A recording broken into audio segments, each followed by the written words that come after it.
Olá a todos e todas que irão assistir esse programa.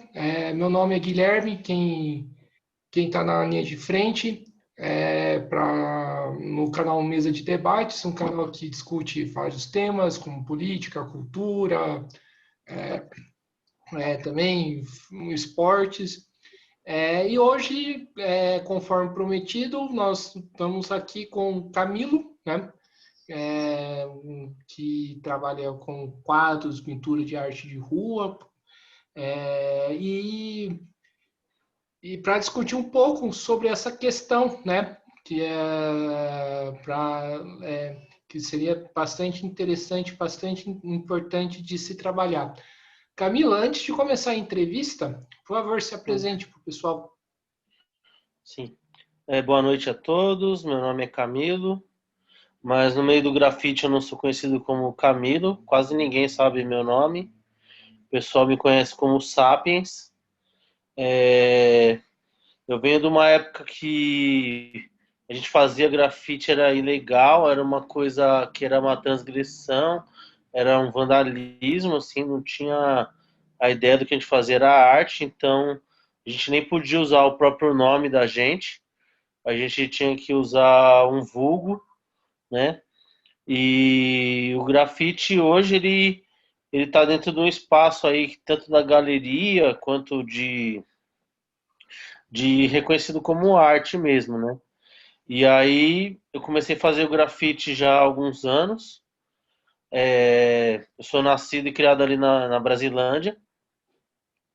A Brasilândia assim, é um bairro de periferia onde acesso à cultura, o lazer ali nos anos 90 era muito escasso, não tinha muito o que fazer para um jovem ali. E aí a gente ficava muito na praça, rabiscando folhinha, fazendo pichação em caderno, andando de skate, tinha todo um lance de ficar na rua, assim, né? Coisa de moleque mesmo. E aí, a partir dali, é, você vai criando, tipo, amizades na rua e tal.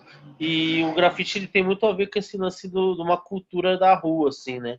Nos anos 90 a gente ouvia muito rap ali na Brasilândia. Era uma coisa que a gente vai ouvindo já no colégio e tal. E aí influencia um pouco a mentalidade, querer saber o que é o movimento hip hop, como é que funciona, qual que é a ideologia, por que que é assim. E aí muitas músicas falam sobre exclusão social, sobre desigualdade, violência. E aí a gente que era jovem ali naquele contexto se identificava bastante, né? Com o rap, com essas músicas que a gente ouvia.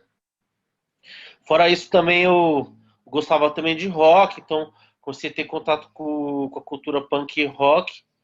E eu achava bem legal, assim, porque eu colava nos festivais quando eu era mais novo e achava legal as colagens, os zines, né? Então eu me identificava bastante com essa parte mais visual, assim, da estética, tanto do movimento punk quanto do próprio movimento hip hop, né? No início, assim, é bem difícil conseguir dinheiro para ter tinta, para pintar na rua, aquela coisa toda. E eu era office boy lá no centro, né? E andava muito na rua vendo as pichações e tal.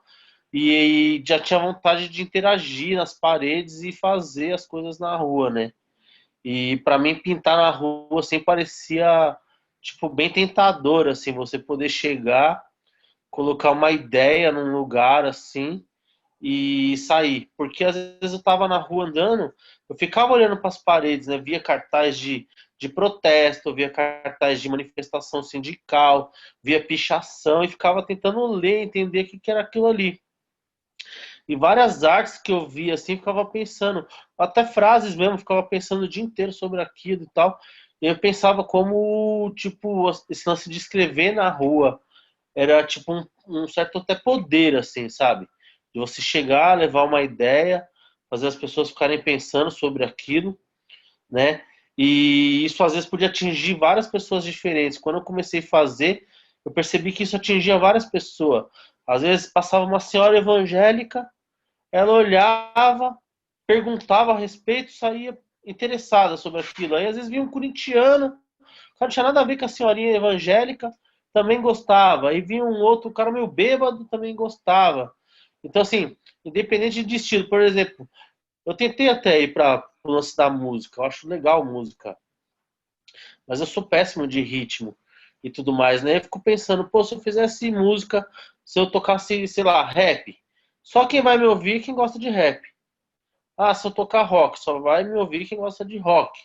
Se eu tocar reggae, só vai me ouvir quem gosta de reggae. Mas o visual, às vezes eu pensava, pô, se colocar na rua, a tiazinha evangélica vai ver, o cara que gosta de rock vai ver, o cara que gosta de rap vai ver, o corintiano vai ver, o bolsominion vai ver, todo mundo vai ver, entendeu? Não tinha bolsominion na época, né? E comecei fazendo colagens e tal, e depois eu fui mais para um lance mais de fazer ilegal, assim, de marcar meu nome mesmo ali no centro. E a gente vai conhecendo a cidade por um outro lado, assim, sabe? Tem ali o Minhocão mesmo, que eu pinto já há muitos anos ali. Eu vi toda uma mudança durante anos, assim, de tipo, um morador de rua antigamente lá, ele era mais alcoólatra, né? Hoje os caras é mais usuário de crack, né? Até a própria população de rua, nesses anos que eu frequento o centro ali, pintando ali, que quando às vezes a gente vai pintar, às vezes pode ser rápido, mas às vezes pode ser demorado. Depende se ele é legalizado ou não e tal. E aí às vezes você acaba conhecendo as pessoas que estão passando na rua. Porque as pessoas param, elas perguntam, elas querem saber o que que significa, né? O que que é aquilo, né? E hoje, assim, eu tenho uma linha que é um pouco mais artística e tal, mas eu também tento preservar um pouco a essência da rua, né? De estar tá pintando no lugar bem simples, não só no centro, né? Eu gosto de pintar muito para as quebradas, pode ser na zona leste, na zona norte. Gosto de pintar onde estão as pessoas, né? E aí eu acho que o grafite é interessante porque até então, antes, a arte visual ela era restrita tipo, a estar num museu, estar numa exposição. E hoje não, hoje ela está em todo lugar, né? Ela é pública, ela é acessível, tá todo mundo vendo, né? Certo. Vai continuar? Pode falar. Pode falar. É, a cidade de São Paulo, né, tem uma dinâmica bastante acelerada, né, por conta do seu ritmo, né, milhares de pessoas vão trabalhar, vai o trânsito caótico, alguns saem na rua durante a noite, né? Como que é essa relação da arte de rua, do trampo que você faz com essa dinâmica de vida de São Paulo? Pô, meu, eu tenho um diálogo um pouco com isso, assim, quando eu fazia um lance mais vandalismo, assim, eu fazia umas cabeças das pessoas meio apertadas, uma em cima da outra, assim, né? Que era uma ideia da gente viver meio espremido, sabe? Hoje, assim, eu tenho uma linha que eu misturo tanto animais quanto com geométricos e pessoas, né? Aqui atrás tem mais ou menos uma coisa que eu faço. E eu penso muito nessa questão da geometria, porque, pô, São Paulo é uma cidade, é todo geométrico, né? O farol é redondinho, o prédio é um retângulo, a rua é feita de linhas paralelas e toda a cidade é meio que pensada geometricamente, né? Como se ela fosse um labirinto. E esse labirinto, ele é a divisão de quem tem propriedade para quem não tem. O que é público não é de ninguém, a ideia é essa, e o que é privada, propriedade privada, tá dentro de um muro com arame farpado e câmera de segurança. Só que o que é louco do grafite? Ele questiona essa existência da propriedade privada, porque ele fala, meu, você é dono do muro da parede para dentro, da parede para fora, é nosso. A gente rabisca, enche de significado as paredes, e às vezes tem pichações assim que nem é de pichador mesmo, assim, as coisas escritas aleatórias. E é isso, é o espaço, as pessoas estão vivendo ali, né? Marcar a parede, ainda no fim das contas, é o mesmo significado de quando nossos ancestrais lá marcavam as paredes das cavernas. Até por isso que eu escolhi um pouco o meu vulgo como sapiens, né? Que é o lance do Homo sapiens que pintava as cavernas, né? E aí eu também introduzo a interrogação, porque a gente é o único animal que diz que sabe, né? Quer carregar isso ainda no próprio nome, né? E aí eu coloco essa interrogação questionando isso, né? Porque esse modo de vida da gente, que a gente chama até de progresso, de evolução, também oprime a cidade. As paredes, elas são opressivas, né? Se você for olhar uma cidade que não tem arte, seria uma cidade que a concepção da prefeitura, ela é toda cinza, é toda fria, sem significados, né? Até porque eu falo por experiência própria, vários tipos de trabalhos eu já fiz que foram censurados por motivos diferentes, né? E a cidade, as paredes estão aí, né? Não só para dividir, como é a ideia do capitalismo, que divide quem tem e quem não tem, o que é público do que é privado. O grafite ele usa isso no suporte dele, ele vai lá e suja isso, né? E usa para ressignificar para todos, né? Sim. Tem um lugar é, que eu queria que você falasse, mas eu estou perguntando isso mais por curiosidade mesmo, que é perto do Tietê, que é perto de parte da rodoviária, que é o museu, acho que é o Museu a Céu Aberto. Conta um pouco a Uhum. história desse espaço, que eu acho bem legal vocês É, que estão lá. sim, quem idealizou esse espaço, quem transformou esse espaço aí, é um grafiteiro da Zona Norte, do Curuvi, né, que é o Binho Ribeiro. Ele é um dos precursores do grafite em São Paulo. E eu mesmo já tinha pintado ali na Cruzeiro do Sul, antes de ter o MAAU, que é Museu de Arte Urbana ao Ar Livre, né? Que é, significa MAAU lá. E era um lugar bem difícil de pintar, né? Já tomei muito enquadro ali, a polícia já bateu na gente ali. E não foi uma vez só, não, foi mais de uma vez. Ali sempre foi um lugar muito difícil de pintar. E uns anos atrás o Binho colou para pintar. Ele mais um grupo, se eu não me engano, tava o Chivitz, a Minhal, o Tinho e o Honesto. Tava tipo num grupo de quase 10 grafiteiros, mais ou menos, né? E aí passou alguém que era do poder público, não lembro se era juiz, que era, ligou para a polícia, falou, ó, tem um bando de vândalo pintando tudo, aqui as pilastras, e foi todo mundo preso. E aí essa galera, pô, todo mundo já é antigo do grafite, já estava até vivendo da arte e tal, e a galera foi presa. O que eles fizeram? Responderam o processo e tudo mais, mas entraram com pedido dentro da prefeitura para conseguir transformar ali num museu aberto. E conseguiram, na ocasião, acho que era o André Matarazzo, uma coisa assim, que era o secretário ali da regional ali. E aí já dá para ver como os caras também fazem um uso político um pouco do grafite, né?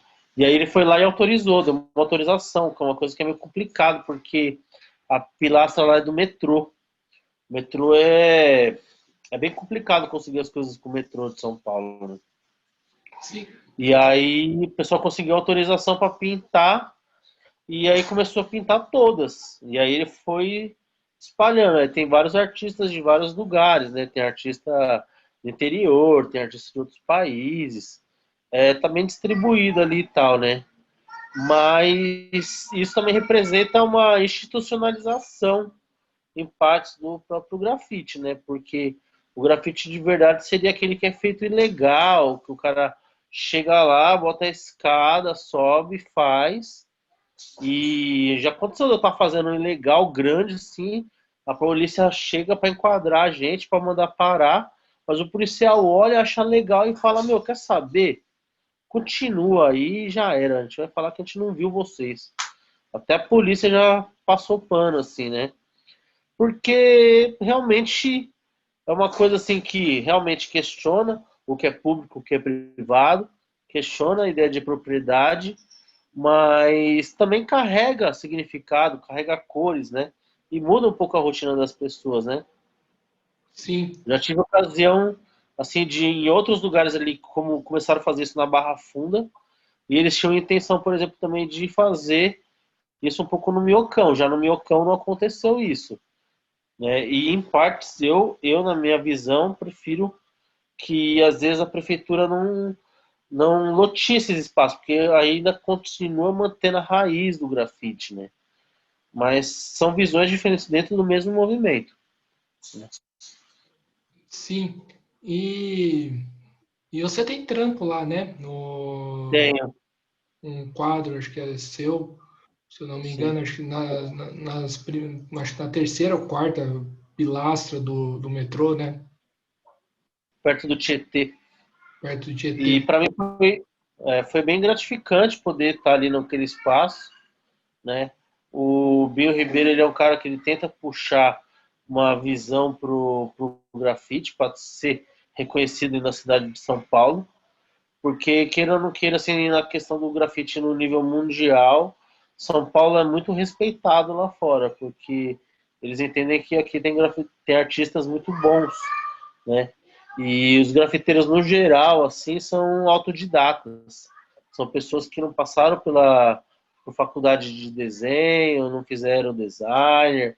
São pessoas que pintam porque gostam e acabaram desenvolvendo técnica e acabam tentando mostrar a sua arte, assim. É uma arte bem horizontal, assim, né? E hoje, em partes, isso é bom, tem um lado ruim também, está sendo cooptado em partes pelo mercado de arte, né? Porque, inclusive, tem pessoas que são do meio acadêmico, que o cara fez arte lá na, sei lá, na França, na Itália, aí o cara não consegue vender quadro, aí ele vai lá para a rua, começa a pintar na rua, aí ele começa a ser visto, aí ele vai e vende, entendeu? E aí a gente que já olha para o grafite, olha para a rua como uma visão só monetária, só de tentar ganhar dinheiro. E não é aquelas pessoas que, tipo, da origem do negócio que tá na rua porque valoriza esse lance de conhecer a real dos lugares, conviver nos lugares, demarcar ali, falar, ei, eu existo, olha para mim aqui, ó, e ocupar um espaço que não podia ser de ninguém, ou que é só um espaço feio, às vezes aí você vai lá e colore tudo, deixa bem legal, né? Então, não é as pessoas que, tipo, tá ali por prazer, né? Porque o grafite pra gente que gosta da cultura mesmo é tipo um passatempo, é um lazer, é tudo, né? Você acaba pensando muito nessas coisas, você fica muito virado para isso, né? Você acha que falta muito para a população que está nessa loucura, essa dinâmica de vida que é São Paulo, olhar pro lado, olhar para o muro e falar, nossa, que quadro legal, que quadro da hora que tá pintado aí? Bom, cada vez que a gente faz um muro, a gente quebra isso alguma vez, né? Porque várias vezes estou pintando assim, passa uma pessoa, olha e fala, nossa, eu nunca imaginei que nesse lugar ia poder ficar assim. Eu passo aqui todo dia e eu acho esse lugar horrível, sei lá. Já teve ocasião, assim, aqui na própria quebrada, a gente tá pintando um lugar, a gente chegar num muro, um muro cheio de lixo na frente, a gente limpar a parede, assim, para poder pintar, tirar o lixo. E aí os moradores da rua vê a gente pintando, os caras se animam, começa a vir com um saco de lixo, começa a limpar toda a calçada, faz coisas que inclusive é papel do poder público, mas enfim, eles que moram ali, a pessoa começa a limpar tudo, e aí às vezes uma semana depois vira até um jardinzinho, assim, sabe? E aí você volta até para renovar o desenho depois de um ano, assim, o pessoal fala, pô, você começou pintando aqui, a gente nem dava valor pro lugar, ó, agora tá limpinho, ninguém joga lixo e tal, e virou um lugar agradável pra gente ficar, entendeu? Já aconteceu bastante isso. Inclusive, acaba virando até estratégia, às vezes até do poder público, para tentar inibir lugares, por exemplo, que tem ponto viciado de lixo, né? Porque se você vai lá, limpa, dá um up no lugar, assim, deixa bonitão, o pessoal na hora que vai jogar lixo, que vai jogar entulho, essas coisas, o pessoal já pensa duas vezes, né? Só que eu não acho que o grafite tem que ser usado só para isso, né? Para ficar combatendo o lixo, para ficar combatendo essas questões que seria do poder público mesmo, né? Para mim, eu acho que é importante seria levar informações, levar ideias, né? O problema é que às vezes as temáticas que a gente aborda nem sempre é bem aceito, né? Como eu já falei anteriormente, é muito comum acontecer censura, né? Isso demonstra que a gente vive numa sociedade que ela culturalmente ela é um pouco autoritária mesmo, né? E essa censura funciona como? Tipo, a polícia chega lá e fala assim, ah, não gostei, Sim, para. Ou, tipo, sim. algum órgão ou outro órgão público tal, né, tem alguma Olha, represália? ou geralmente as repressões vêm por lado ou da polícia, porque eles consideram que a temática, principalmente se a temática for contra a violência policial, eles ficam putos. Eles odeiam. Já tive mais de um painel apagado por conta disso, né? Aqui no Peri mesmo, aqui embaixo, a gente já tinha feito um painel a qual a gente desenhou tipo um molequinho da quebrada com uma mochila, e ele tipo tinha umas energias na mão assim, e o que ficava rodando nas energias era caderno, lápis, tinta, spray e tal, enfrentando o choque, assim, tipo, a polícia do choque estava indo para cima dele, ele estava indo encarar a polícia sozinho, só usando a arte e a educação. Esse trampo não durou 10 dias. A polícia encostou na moradora da casa e aí a moradora falou: ah, eu deixei os meninos pintar aí, não quero saber. E aí os policiais pegaram os caras, tipo, os traficantes ali da região e mandou os caras apavorar a tiazinha pra tiazinha mandar apagar o muro. E aí fizeram um painel. Aí os traficantes pagaram um painel de Copa, tema da Copa, futebol lá, né? Pra cobrir o nosso painel, né? Fora isso, também em 2015, eu já tinha feito um painel com um amigo meu, que a gente é do mesmo grupo, contra a repressão do Alckmin em cima dos professores. A gente fez uma manifestação no grafite assim tal. Esse trabalho também deu problema para o morador, porque a polícia foi e ficou assediando o morador teve que mexer na parede, porque era isso a vida dele, ele ficou bem assustado, porque esse muro foi no Carumbé, no meio da Brasilândia, né? E aí a gente fica numa situação bem chata, porque como artista você não quer pôr a vida de ninguém dos seus ali da periferia em risco, né? Mas aí no caso é a própria repressão que é policial, é típico isso, né? Fora isso, inclusive, policiais deviam falar no próprio Instagram, reclamar da obra, falar que tá errado, que não pode. Que se você retrata um policial lá, falar que ele é meio coxinha, os caras já ficam bravos, entendeu? E se o tema também aborda, às vezes, algo que lembre sexualidade, ou até um pouco questão da droga ou violência, os evangélicos geralmente ficam bem bravos, né? Já tive colegas assim que tiveram trabalho que os caras vai lá, paga o personagem, escreve Deus é fiel em cima, né? E acontece, né? Já que nós Acontece estamos, bastante, infelizmente. já que nós estamos falando de criminalização da arte, né? A arte de rua ainda é bastante criminalizada pelos governos e também acho que pelo mercado também, né? Uhum. Pelos patrões, pelo mercado que enxerga a arte como uma concorrente da arte que o cara está vendendo, né? Eu queria que você falasse um pouco a serviço de quem e de quem está essa criminalização, que eu acho que seria importante a gente abordar nessa live. Nessa... Pois é.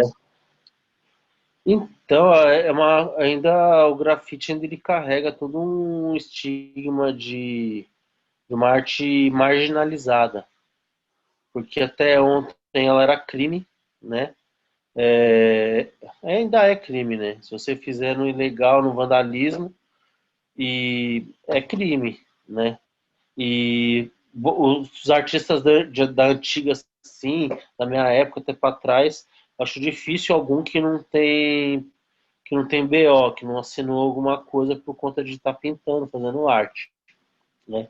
Não só no Brasil, tá? Isso em nível mundial, tem outros países que é bem mais crime que aqui, inclusive, né? Se você vai lá no Japão, por exemplo, você vai comprar o spray, o cara ele põe luva de plástico para pegar nas latas de spray na loja, porque se o governo lá acha uma lata de spray jogada na rua, identifica que a cor da lata de algum picho, assim, que a lata acabou, Eles tiram as digitais para ver quem era o cara.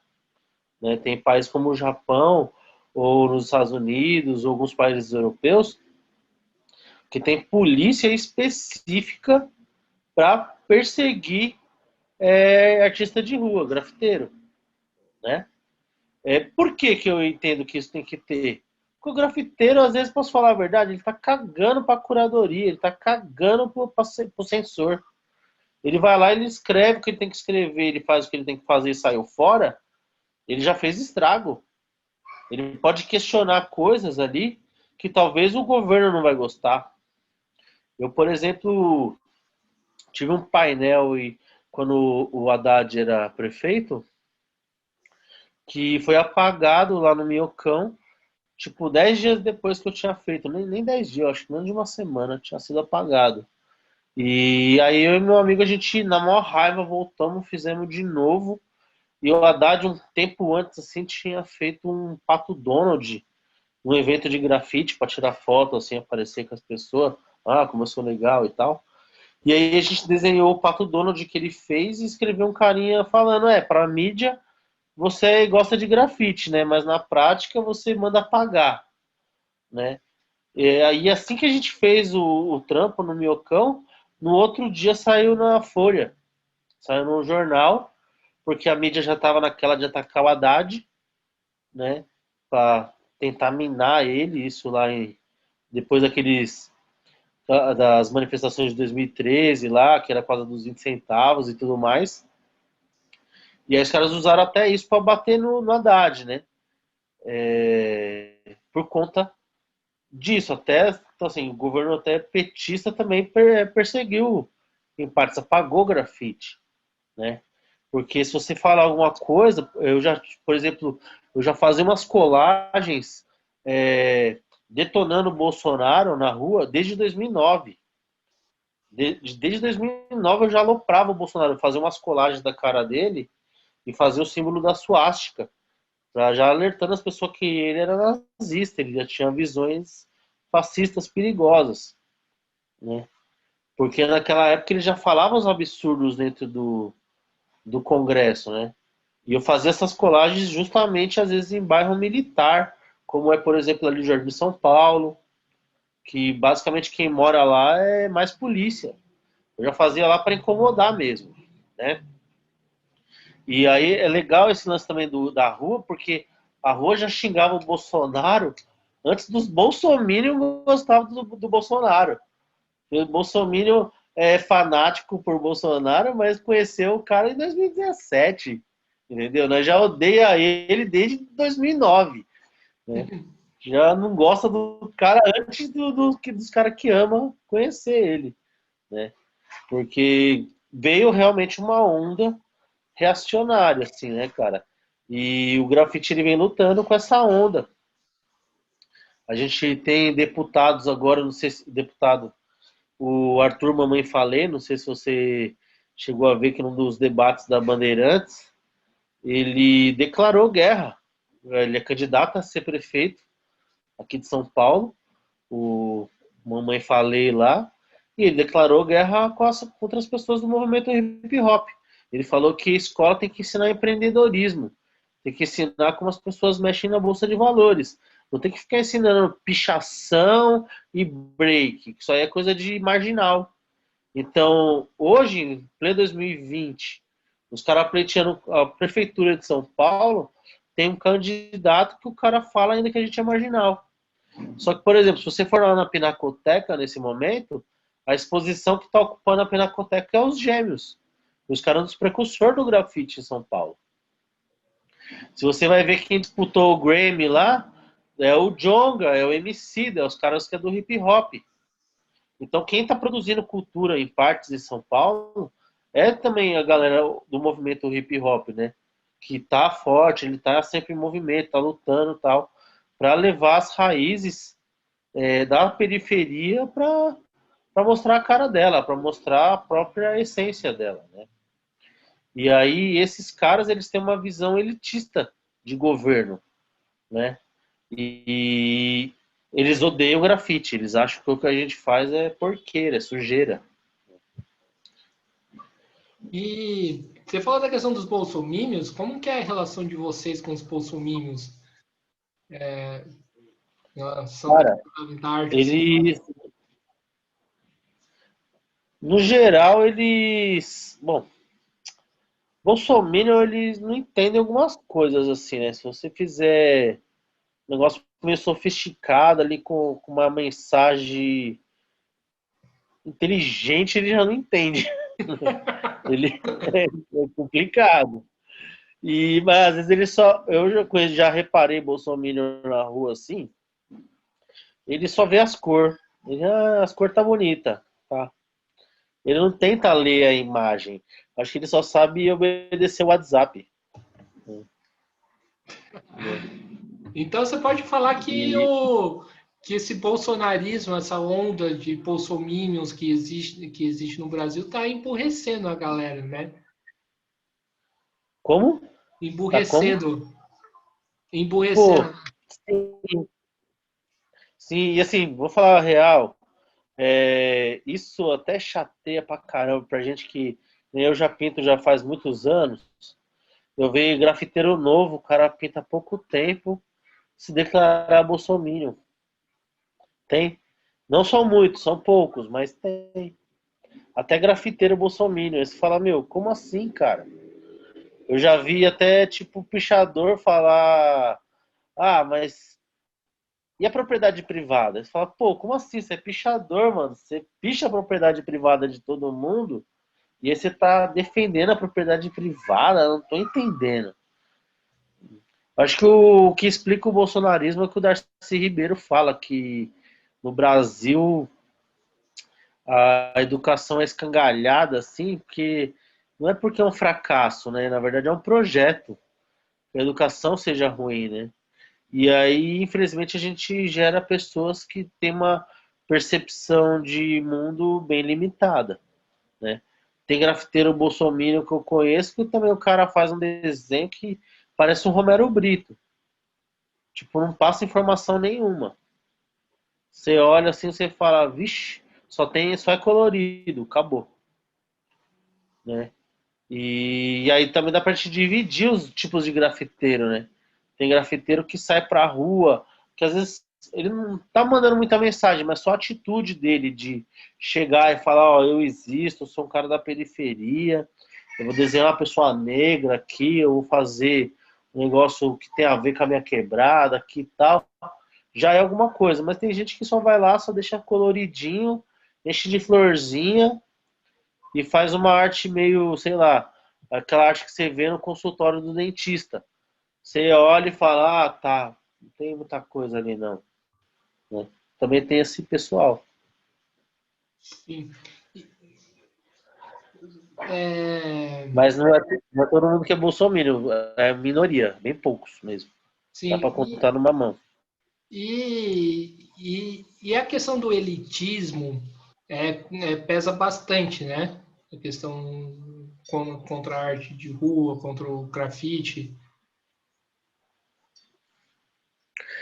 Infelizmente existe realmente um elitismo, tanto meu, até pro cara às vezes ter acesso a alguns lugares, né? Tem grafiteiro assim que também não vem de uma origem humilde, não vem de uma origem de periferia, né? Tem uns caras, igual eu tava falando, que ele às vezes estava tentando vender já na galeria, não estava conseguindo, aí ele usa a rua como marketing para ele, né? Tem esse cara. E também tem um outro lado, assim, do consumo de arte tá atrelado a um público elitista mesmo, assim, que tem dinheiro. Porque na visão do brasileiro, a arte é supérflua. Ele não é importante a arte, né? E até falando da trajetória, assim, meus pais entendiam dessa forma, né? Quando eu era mais novo, eles vinham gastando dinheiro com tinta, eles falavam, meu, você não vai ter futuro, onde já se viu? Você trabalha a semana inteira, aí você pega seu dinheiro e compra tinta, aí você vai pintar a casa de uma pessoa que você não conhece, ainda você pode ser preso, e pode apanhar, e pode morrer, e aqui não é de artista o quê, meu? Você é filho de peixe, é peixinho. Né? Se é filho de trabalhador, você tem que ser trabalhador. Se você bate, se o seu pai bate cartão, você tem que bater cartão. E na visão do Brasil, assim, tipo, arte é isso, não é uma coisa necessária, é uma coisa supérflua. Uma coisa que é dispensável, né? Então é bem complicado essa parte aí. Porque quem acaba tendo dinheiro para gastar com supérfluo acaba sendo elite, né? O que Sim, me incomoda um pouco nessa questão, né? Mas, que nem, por exemplo, às vezes eu vendo um quadro para uma casa de um rico, mas eu pego o dinheiro, também compro tinta, e aí eu vou lá e pinto uma favela aqui perto de casa. Pinto um barraco, entendeu? Com o mesmo desenho. Então, o cara que pagou para estar exclusivo lá na casa dele, beleza, mas eu também pintei isso, tipo, na entrada da viela, todo mundo vê, né? E o grafite é legal se manter essa questão da raiz, né? Que é estar na rua. Porque também se só elitizar, tem muito artista que só vai para esse lado aí e só vai pensando em. Vai ficando uma coisa para elite mesmo, assim. Eu acho meio zoado isso. sim. É, fala um pouco da relação dessas artes e também dos grafiteiros com os movimentos políticos que existem na cidade, que é bastante viva essa questão. Essa relação é meio dispersa, assim, sabe? O... Eu sou um grafiteiro, igual eu falei, que eu frequentei o movimento punk ali, eu ia pro festival, eu cheguei, eu vi algumas coisas do próprio movimento hip hop, mas o grafiteiro, ele é, como é que eu vou falar? Nem sempre ele é engajado dentro de outros movimentos, né? Eu tenho um amigo meu que o cara é engajado dentro de torcida organizada. Nós, o cara é torcida organizada. Tanto é que ele foi pro grafite porque ele pintava bandeira de time, né? Aquelas bandeiras que os caras levam pro estádio, né? Outros amigos meus que é do grafite, o cara foi porque começou a fazer as pinturas dentro da igreja, né? Os caminhos que os grafiteiros fazem são bem dispersos, assim. Muitos têm consciência política, porque dentro da nossa cultura, assim, a maior parte ouve um rap, que costuma ser música que tem uma consciência, que fala de desigualdade, fala da questão da política, da exploração, e aí o pessoal tem uma consciência por isso, né? Mas é meio disperso. Dentro do movimento, hoje, eu acho bem bacana que as minas estão conseguindo muito espaço, e até é ruim eu falar por elas, né? Mas não vou nem me afundar nisso, mas elas pegam realmente algumas questões assim de levar conceitos feministas para a arte e de fazer grupos de mulheres pintando. Essa reivindicação eu acho muito importante, porque como eu falei assim, até a trajetória até hoje aqui, já tomei muito enquadro da polícia, já tive que brigar com os outros na rua, você pinta do lado de morador de rua, e às vezes são lugares e ambientes e situações que para o homem já é muito difícil, já é bem complicado, já é bem perigoso, mas que para a mulher é bem pior, né? E hoje tem muita mina pintando e tem que ter mais. As mulheres têm que ocupar mesmo esse espaço e elas vão chegando, né? E elas levam bem mais essa questão de movimentos, disso, né?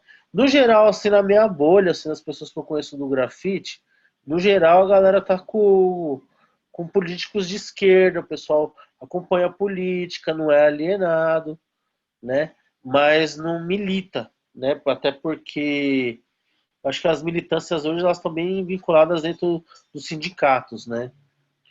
E a gente não tem um sindicato de grafiteiro que até ontem nem profissão era, né? Era só coisa de desocupado. E você acha que falta essa integração entre os grafiteiros com esses movimentos tradicionais que existem em São Paulo, como, por exemplo, sindicato, movimentos sociais? Sim, sim. Falta esse acolhimento, porque o sindicato não chega. É, eu já fiz algumas coisas assim dentro da POSP, mas foram questões muito pontuais nas épocas das ocupações e tal. E mas realmente acho que tem uma falha dessas instituições nessa abordagem dessa linha de cultura mais visual, né? E aí quando acontece de um sindicato não pegar, ou o cara até se afasta do movimento hip hop, é que vai ver, tipo, a Natura vai lá e contrata o cara, a Coca-Cola. Aí, porque essas grandes empresas, elas já estão de olho nesse nicho também, nessa linha, porque por ser uma arte pública, uma arte popular, fala com muita gente, tá em vários lugares, né? E aí o capitalismo vai se apropriando de uma coisa que era para ser uma linguagem periférica, que era para ser só uma linguagem do marginalizado, né? E o negócio vai expandindo para o capital que está se apropriando disso. Sim. Você falou um pouco da questão dos espaços, né? Você também falou da relação que vocês têm da essência da arte de rua, a essência do grafite, mas hoje vocês, depois de um certo tempo, vocês têm algum espaço para se expressar ou ainda não? É, o, os espaços, para falar a verdade, eles aparecem quando a prefeitura passa pagando. Porque São Paulo já tem tanto grafiteiro que eu acho que tem pouco espaço, assim, nas regiões mais centrais. Mas aí tem estilos de grafiteiro diferentes. Tem grafiteiro que só pinta lá pro centro. Tem grafiteiro que só pinta em bairro de rico. Esses daí, desculpa a expressão, é uns pau no cu. Mas tem grafiteiro que é da periferia. Meu, na periferia, posso falar, muro é inacabável. Não tem como. Você entra numa rua, assim, numa viela, numa quebrada, você pede um muro. Você pintou aquele muro, na hora que você vai ver, você pinta a rua inteira, porque todo mundo gosta. E aí é uma galera que sai assim de casa, o pessoal não fica na periferia, não fica dentro de casa, vai pra rua mesmo. Então eles ficam loucos com grafite. Porque eles falam, meu, nunca vi um bagulho desse. E na hora que você vai conversar com a pessoa, não viu mesmo. Nunca foi no MASP, nunca foi na Pinacoteca, nunca foi numa exposição, nunca folhou um livro de arte. E aí você vai lá, você rompe a rotina dela. Ela abre a porta da casa dela, abre a janela da casa dela, ela tá vendo o muro do outro lado da rua pintado. Meu, só isso pra ela já é revolucionário. Ela já olha, tipo, quebrou a rotina dela, quebrou a normalidade pra ela. Né? Se você transformar o cinza em cores, já deixa as pessoas felizes. Então, muro não acaba. Não acaba. Antigamente, você vai pedir um muro, você falava com a pessoa, tipo, não, vou dar meu muro pra você não sei o que você vai fazer, não quero nem saber. Aí você mostrava o desenho e falava, vou fazer isso aqui, não quero saber, não, não. Hoje não, hoje as pessoas entendem a cultura um pouco do grafite, né? Até porque aparece reportagem, tem outras coisas, né? E na periferia, por exemplo, o pessoal gosta muito de tatuagem. Os caras já falam, oh, você faz tatuagem também? Esse desenho é legal, hein? Não sei o que, tal, tal. E as pessoas querem conversar e tal, né? Então hoje essa parte da arte visual na periferia ela é bem aceita. Agora, para mim também né, nessa questão do se o governo ficar criando muito espaço para o pessoal ir lá fazer intervenção, já perde um pouco da essência. Porque ou você faz um negócio para deixar a periferia bonita, por exemplo, ou você vai lá e faz uma transgressão lá no centro. Eu tenho conhecido que o cara só picha banco. O cara cata os bancos, picha o banco inteiro, né? O governo odeia esse cara, o Dória odeia ele, né? Ele pegou o pátio do colégio, antes da eleição do Dória, para prefeito, e escreveu Olhar por Nós, grandão, pegando o pátio do colégio inteirinho, assim, de vermelho, né? Porque o pátio do colégio é o lugar onde estavam os jesuítas que matavam indígenas, né? E ele fala sobre essa questão da cultura indígena e africana, que no Brasil é discriminado, né? O Dória odeia ele porque ele também pichou de vermelho o monumento das bandeiras perto do Ibirapuera, né? Então, o grafite, assim, não tem como controlar, porque sempre vai aparecer um louco que vai ter uma ideia e vai fazer uma coisa que vai deixar todo mundo de boca aberta, assim, assustado, né? Tem cara que pinta pro Itaú pelo dinheiro e tem cara que vai lá e picha o Itaú, né? Então eu não sei se é bom ficar tendo controle mesmo sobre isso, porque tudo que acaba entrando sob controle, o capitalismo ele copita mais fácil. Sim, você falou da questão, né, de cooptação.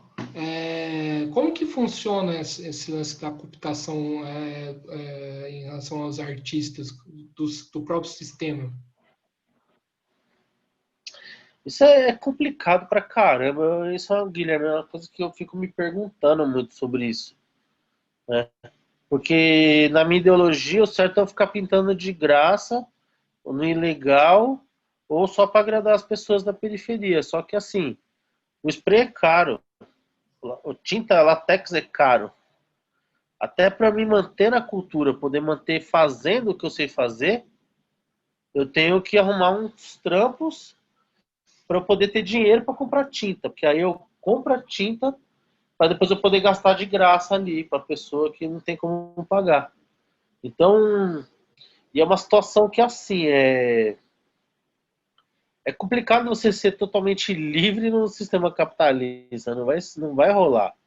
E às vezes a gente vende a nossa arte e tá vendendo um pedacinho da gente que a gente faz com tanta verdade, com tanto carinho e intenção, e a pessoa compra tipo só para enfeitar ali a parede dela e já era, sabe?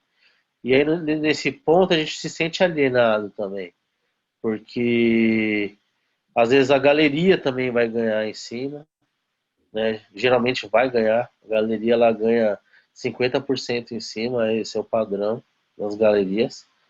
Então você vende um negócio por 100, a galeria vai vender por 200. Se ela vender por 300, ela não vai te falar, ela vai morder 200 e vai te dar 100 só, né? E queira ou não queira, pro cara que quer viver de arte no Brasil, é sofrimento. É sofrimento porque você vende hoje, você não sabe se você vai vender amanhã, se vai vender mês que vem, se vai ter, se não vai ter. Às vezes você tem 2 trampos seguidos, você fica feliz, depois você fica 2 meses sem ter um trampo. E é complicado isso, porque tanto arte quanto educação no Brasil parece que não é prioridade, é supérfluo, né? Parece que não é uma coisa que é muito valorizada. Sim.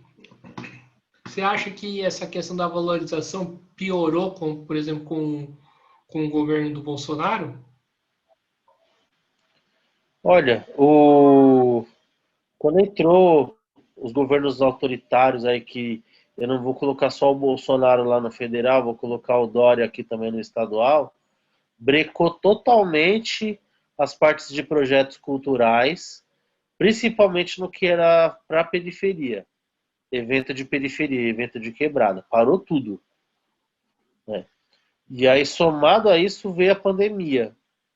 Então, vários conhecidos passaram bastante aperto. O que salvou, em partes, foi que a gente começou uma corrente aí pela internet para vender arte barato, assim, porque como as pessoas também estavam muito dentro de casa por conta da pandemia, a pessoa ficava olhando para a parede branca dela e pensava, nossa, se eu tivesse um quadro aqui para olhar era menos pior, né? E aí teve gente que conseguiu vender quadros para essa parte aí, né? Durante, por conta da pandemia, né? Mas por questão de incentivo do governo, o bolsonarismo e o Dória, que o Bolsodória foi uma pancada aqui em São Paulo, viu? O Dória odeia grafite. O Bruno Covas também não gosta. E eu acho que o pior de todos do PSDB também foi o Kassab. O Kassab também foi péssimo pro grafite e só ferrou a gente, assim. Na época do Kassab e do Serra, eu acho que foi a época que todo mundo rodou, foi preso, assim, porque o Serra também odeia grafite. Então o PSDB, ele parece, hoje perto do bolsonarismo, eles parecem fofinhos, mas são os putas dos fascistas e odeiam qualquer expressão cultural da periferia, né? E pior que assim, na Prefeitura de São Paulo, as gestões da Marta Suplicy e do Haddad foram as mais suaves, assim, em questão de ser de prisão, de grafiteiros e tudo mais, foi um pouco mais suave. Mas também apagaram o grafite, perseguiu, teve gente que foi preso também. No fim das contas, quase a mesma coisa do PSDB, assim. Substancialmente muda pouca coisa, assim, sabe? E quando alguém vai preso, acontece um tipo de represália, existe uma rede de apoio para ajudar a pessoa? Não, Não? não. Felizmente nessa hora aí é meio que cada um por si, assim, a galera não tem nem advogado que vem ajudar a gente, como ativista, nada disso não. Você, Aí você segura o bronca lá e vê o que você consegue. você acha que falta isso? Uma rede de apoio? Falta, falta. Falta? Pois Certo. é. Eu tô até vendo alguns candidatos aí agora, a vereador, que estão se colocando em nome do hip hop e tal. E não sei também se esperar disso vai resolver, né? Mas o grafiteiro ele é meio cada um por si, assim, nessa parte isso é meio ruim. O cara vai lá, se ferra sozinho e não tem ninguém pra ajudar, não. Sim. Hoje a gente sabe, né, que a gente sabe que tem a extrema direita, né, aqui no Brasil que se materializa com o Bolsonaro. Qual que é a importância da arte de rua na luta contra essa extrema direita? Nossa, meu, a rua, ela. O grafite ele pode ser a liberdade, né, de falar, né? Todo sistema que foi muito repressivo, as respostas vieram na rua, né? Na ditadura militar, as pichações abaixo da ditadura era a coisa mais comum que tinha, né? Pô, eu acho que é a chave, assim, sabe? Tem vários grafiteiros que, inclusive, tem muitos seguidores e tudo mais, até na internet, e esses caras, eles têm muito potencial para criticar, né? Quando o Arthur Mamãe Falei lá, falou aquela merda lá no debate, os gêmeos mesmo se pronunciaram, fizeram uma arte mandando uma mensagem para ele e tal. E aí, pô, aquele cara ele é cheio de seguidor na internet, de uns babaca. Ficaram enchendo o saco dos artistas na internet e tal. Mas eu acho que isso é o papel da arte como um todo, da cultura, né? De ser um enfrentamento a esse modelo, né? Porque fascismo não gosta de arte, não gosta de cultura. A não ser que seja uma arte e uma cultura que não diga nada, que seja sem reflexões, que seja sem questionamentos, né? Que seja uma coisa óbvia. Ah, uma paisagem, ah, que lindo, perfeito, né? Até esse senso estético deles é muito pobre, bobo, sabe? Infantil praticamente. De noção de beleza deles é uma coisa só. Ah, tem que ser coloridinho, tem que ser quase infantil, sabe? Então, o grafite, a pichação, as pessoas que confrontam esse senso de estética burguês, que não pode ter caveira, não pode ter uma coisa mais radical. Pô, meu, o jovem gosta disso, o adolescente gosta disso, o pessoal mais descolado gosta disso.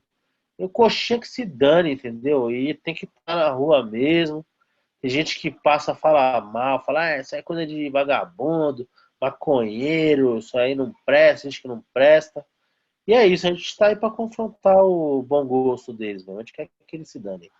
Sim. A gente faz E uma bagunça na rua, a gente pinta tudo, faz churrasco no meio da rua, não tá nem vendo, a gente anda tudo sujo de tinta, entra nos mercados, o pessoal fica medindo a gente, acha que é todo mundo bandido, porque é todo mundo tatuado, cara de mal encarado, mas no fim das contas o pessoal é mó de boa e só quer viver na liberdade ali de poder pintar o que ele quer, onde ele quiser, sem ter que ter obrigação de nada, né? E você falou um pouco dessa relação arte, né, com o fascismo, né? A gente teve alguns casos polêmicos, né, envolvendo o Ministério da Cultura, né, com fazendo recitando, não sei se pode falar assim, um faz, arte que faz alusão ao nazismo. Como que você enxerga esse movimento que existe no Ministério da Cultura? A gente também pode também citar, por exemplo, a Regina Duarte, que é, cantou aquela música Pra Frente Brasil, Pois é. que faz que é pró-ditadura em última instância, né? Como que você enxerga essa relação Sim. no Ministério da Cultura? Olha, eu enxergo que o cara que se dobrar para isso, ele vai ser engolido pela história, né, meu? Porque tem grafiteiro que é bolsominion, que ele faz desenho tipo fofinho, coisinha que. Ai, você olha, tá ali, é óbvio. Não tem reflexão, não tem nada. Isso daí, tipo, a história também vai virar as costas para isso. Isso não vai gerar frutos, isso não vai fincar raízes, né? É, e assim, os artistas que eu vejo, assim, que são bons, os caras que realmente fazem um diferencial, chamam a atenção, é justamente quem traz alguma reflexão, que questiona alguma coisa, que incomoda o óbvio, né? E esse é o papel da arte, né? A arte é essa intuição da humanidade, né? De tentar projetar um futuro diferente do que o que a gente tem agora, né? A arte seria essa projeção, né? E me assusta essas ideias fascistas deles, né? Do governo como um todo, mas o papel do grafiteiro de verdade é enfrentar o governo, meu. É tipo, vocês gostam disso daí? Ah, vou fazer o contrário. É pra esse caminho aí? Não, então eu vou pro outro lado. Vocês gostam de coisa fofa? Não, eu vou fazer um negócio feio mesmo. É feio, mas é bem feito, ó. Tá aqui, ó. Tipo, não tem que ser só o fofo, só o bonitinho, só o. Né? Pode ser também agressivo, pode ser. Né? E essa galera, eles têm essa visão de: nossa, por que você não faz uma paisagem? Por que você não faz uma praia com coqueiro? Sabe, o muito óbvio. Isso aí não vai para lugar nenhum, não. Isso não é uma corrente artística de verdade. Né? O artista, quando ele vai se colocar como artista, quando ele faz uma coisa que rompe com o que já existiu antes, quando ele cria um novo, né? E aí, o que eles pedem lá só para reproduzir o que já existiu, isso aí não vai longe, não. Sim. O Dória, algum tempo atrás, avançou contra os grafiteiros, contra a arte de rua, pintura. Teve o caso lá do quadro que foi pintado de cinza. Conta como que foi essa época. Nossa, o Dória, ele elegeu a gente como inimigo porque ele é populista, né? Ele quer ser. Ele é elitista, né? Eu lembro que quando começou a pagar 23 de maio, as pessoas passavam lá, tá pagando, também tem umas caveiras, tem uns bichos aqui, né? Aí encheram de plantas, as plantas morreu tudo. 2 milhões para manter aquelas plantas, um negócio caríssimo. Desviaram dinheiro até umas horas. E aí tá lá as plantas mortas, ninguém fala, ah, a planta morta é feio. Aí ninguém fica reclamando, né? Só que é isso, o Dória, ele dialoga com esse eleitor que tem essa visão elitista, que vê o grafite como coisa de mau gosto, coisa de marginal, coisa de gente da periferia. Como tem aquele candidato que eu já citei aqui, que o Arthur Mamãe Falei fala, como se fosse coisa de favelado. Ah, isso aí não tem valor. Então, infelizmente, eles usam até esse discurso reacionário como palanque para se crescer, em cima de pessoas que sustentam suas famílias com arte. Pessoas que vivem um negócio de coração mesmo. Pessoas que fazem aquilo porque pensam nisso o tempo todo. Né? Sim. E agora, indo para um pouco mais além do grafite, né? Com a crise, né, econômica, né, e também com a pandemia, você tem percebido um aumento, um crescimento de artistas de rua, que seja tocam ou que fazem qualquer outro tipo de coisa? Por exemplo, a última vez que eu fui para São Paulo, eu lembro que eu fui para algum lugar, né? Tinha um cara tocando violino lá no metrô.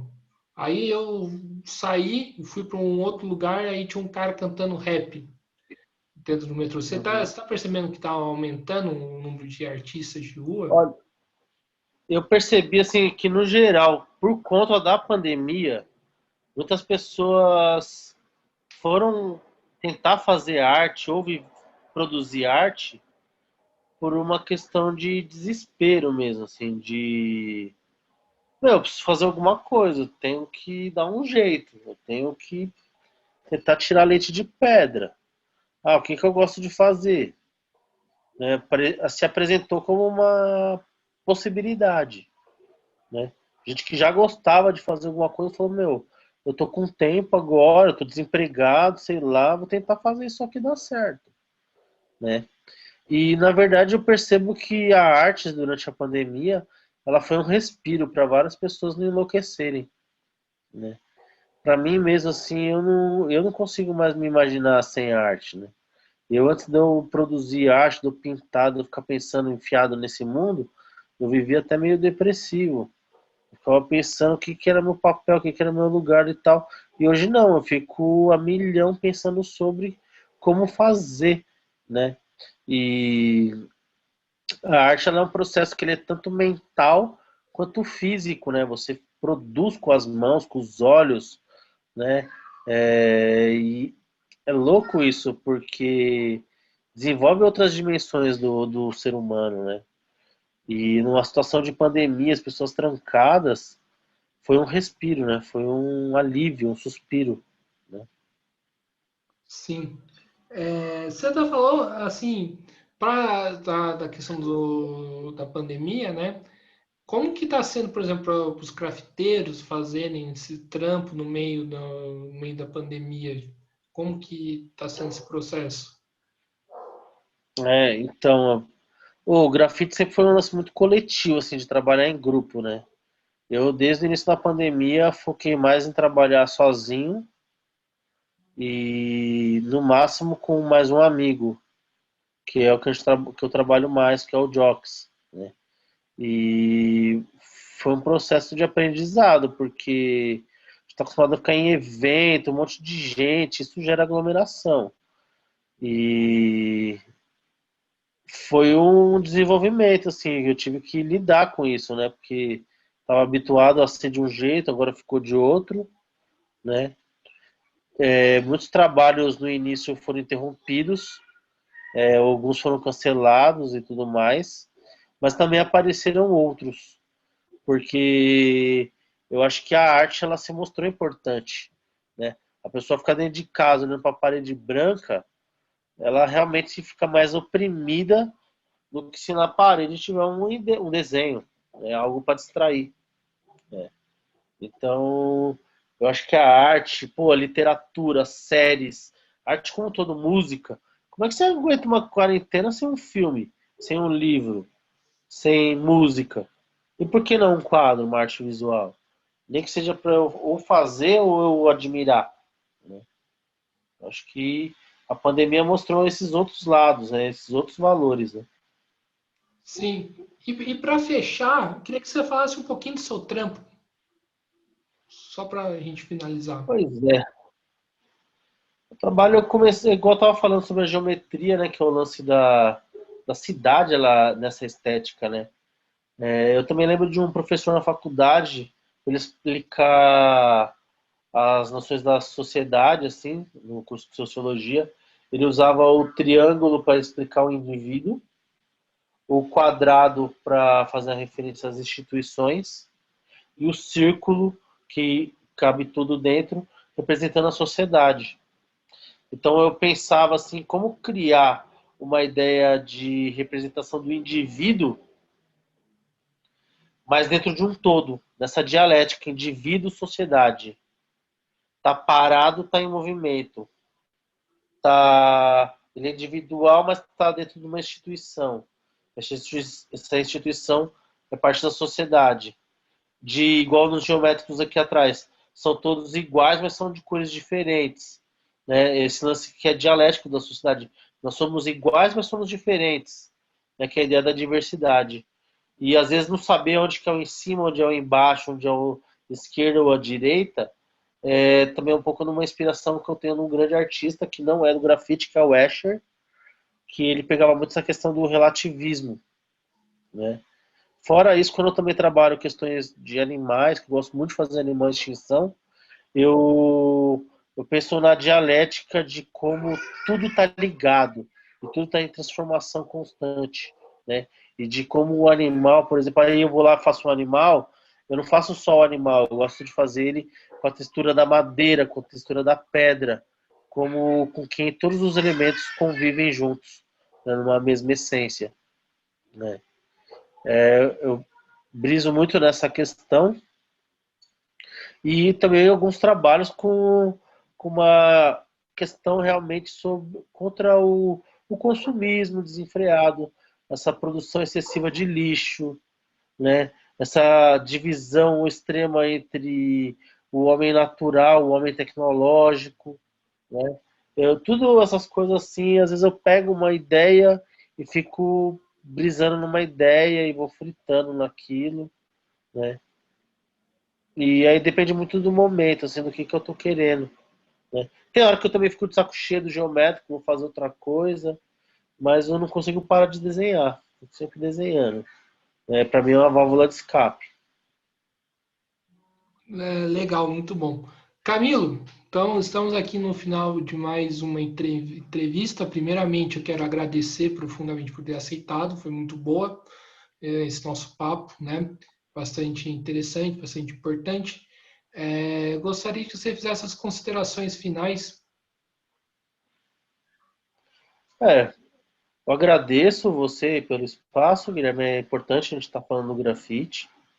É importante o grafite, enquanto dentro do movimento hip hop, como voz das pessoas da periferia, e também uma estética própria nossa, né? Acho que era importante que isso fosse mais valorizado pelos nossos mesmo, né? E que não que talvez até quem entre futuramente na política não veja a gente como meros inimigos, né? Porque hoje eu lembro dos meus amigos da adolescência, quem não morreu tá preso e quem tá vivo de boa na rua é quem se envolveu com cultura.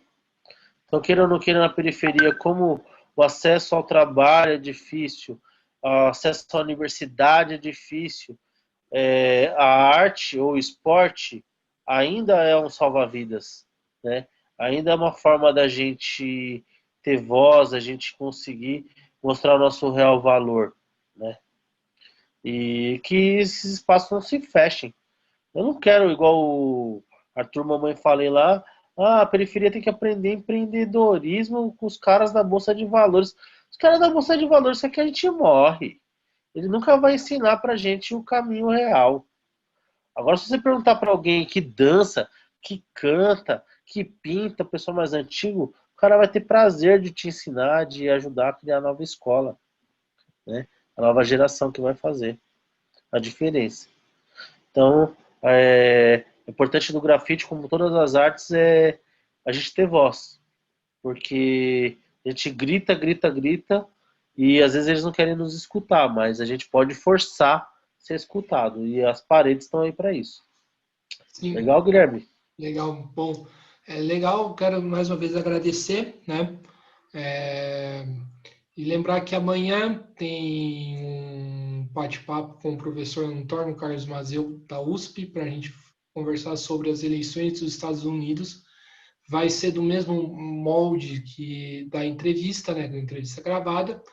E mais breve possível, vamos retornar com as lives, mas através da plataforma do Zoom. Mais uma vez Bacana. quero agradecer, né? E encerrando a live.